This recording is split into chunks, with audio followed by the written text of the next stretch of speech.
Before we had the LEGO Ninjago theme, back in 1998 we had the LEGO Ninja theme, which gave us a slightly more realistic depiction of Japan, as well as the ninjas and samurai, well as realistic as tiny pieces of plastic can be.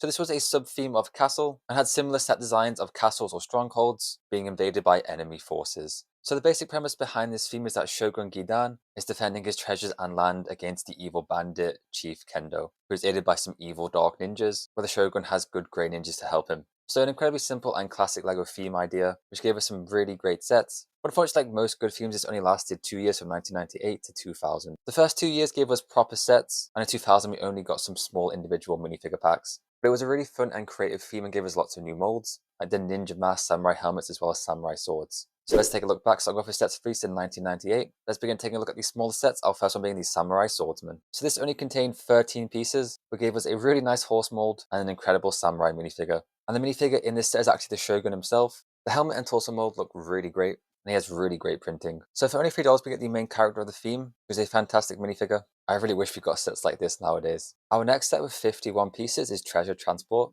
This gives us a small build of the samurai stolen treasure with 2 bandits, and the bandit on the right here is actually Kendo, the main villain of the theme, both of which have amazing printing, and we also get our first grey ninja, who uses the original and amazing ninja mold. Such a timeless piece. So another really good smaller set with some great minifigures. And it's pretty cool how you get the 2 main characters from the theme, both the hero and the villain, in the cheapest sets. Our next set was the Ninja Surprise or Ninja Outpost, which had 112 pieces. In this set we once again get Chief Kendo, a bandit, as well as our first dark ninja. And they have a small stronghold build where they're hoarding the treasure. The glider build actually looks really good, especially for over 25 years ago. And once again, you get some incredible minifigs. Our next set is the Samurai Stronghold, which has 195 pieces, but looks a lot bigger. And the fortress build looks really good. I love that old school LEGO design it has. And for minifigures, we once again get the Black Ninja, we get a Samurai, as well as the Shogun. So another nice simple set with a great build and some more great minifigs. Our next set is the Robber's Retreat, which is basically the Robber's own stronghold. This one contains 273 pieces, and I think is a more fun build. That stronghold once again has that classic early LEGO design, where it's very blocky but still looks great.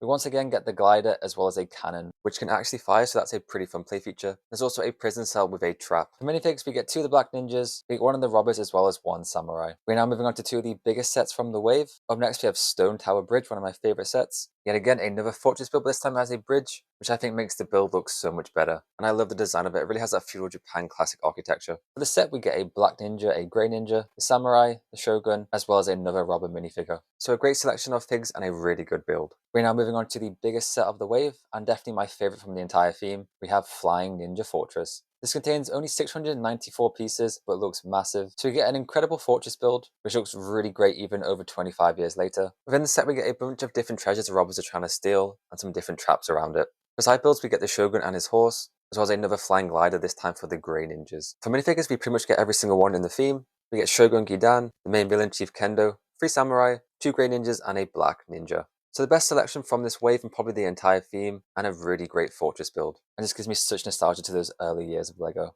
And that was it for the main sets for 1998, but we did get 4 different polybags. Starting off with the Mini River Ninja, which gives us a small wrapper with a crossbow on it and 1 of the Black Ninjas. Then we also got the Ninja Blaster, which is very literal, as we get a cannon to shoot at the ninjas, and 1 of the Bandit Chiefs. We also got the Grey Ninja, we get a simple and cool glider build, and of course 1 of the Grey Ninjas. And finally my favourite, the Mini Siege Cart, which gives us a small cart build with 2 katanas on it, as well as the Shogun. So 4 simple and fun builds, and some really great minifigures. And they were only $2 each, so a really great price. And that was it for the end of the first wave, a really great start to the theme, and definitely in my opinion the best wave. We got a bunch of amazing builds with some really fantastic minifigures. But now let's move on to 1999 and take a look at the second wave. And for this wave we had a brand new story behind the sets.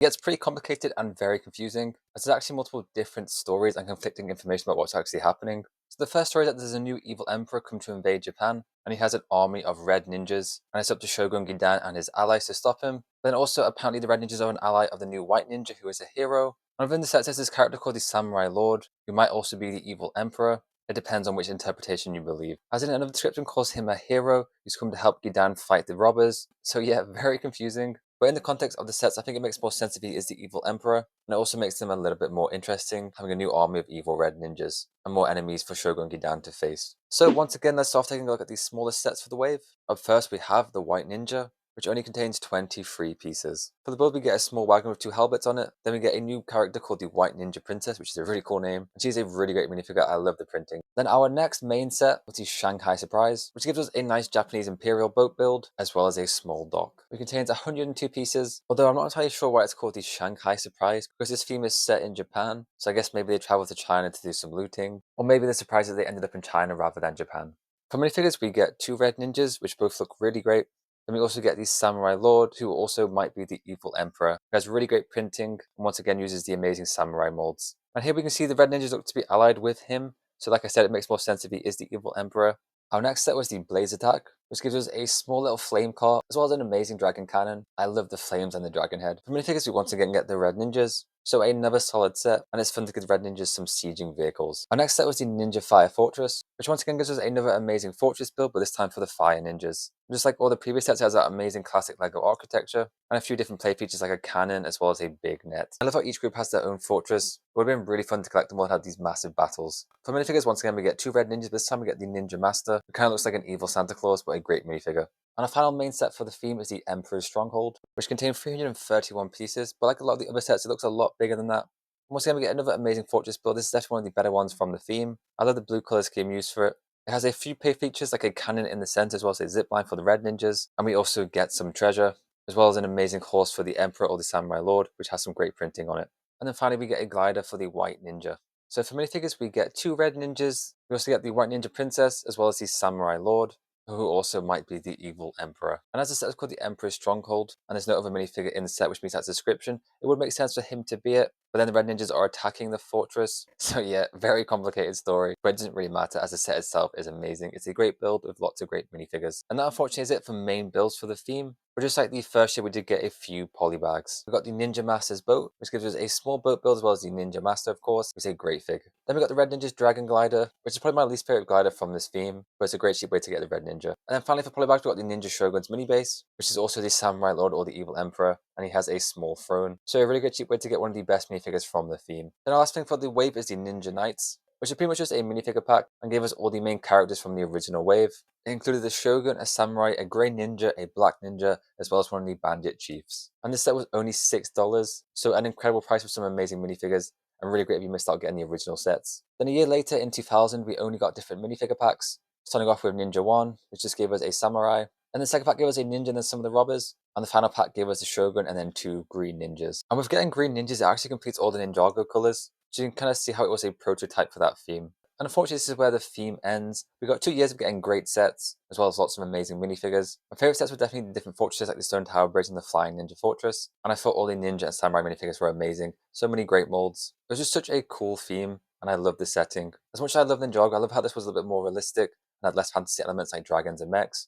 And just like we saw the castle getting a small resurgence with a few sets, I would love to see Ninja get the same treatment. A remake of the different fortresses as well as maybe the boat would be incredible. Let me know, what did you think of LEGO Ninja? Which one was your favourite set? And were you old enough to collect them? Unfortunately, it was a bit before my time, so I didn't get any of them. But it was still a really great theme. I'd love for it to return. As always, I hope you enjoyed the video. Please remember to leave a like, comment, and subscribe. I hope you all have an amazing day. I'll catch you next time. Bye bye.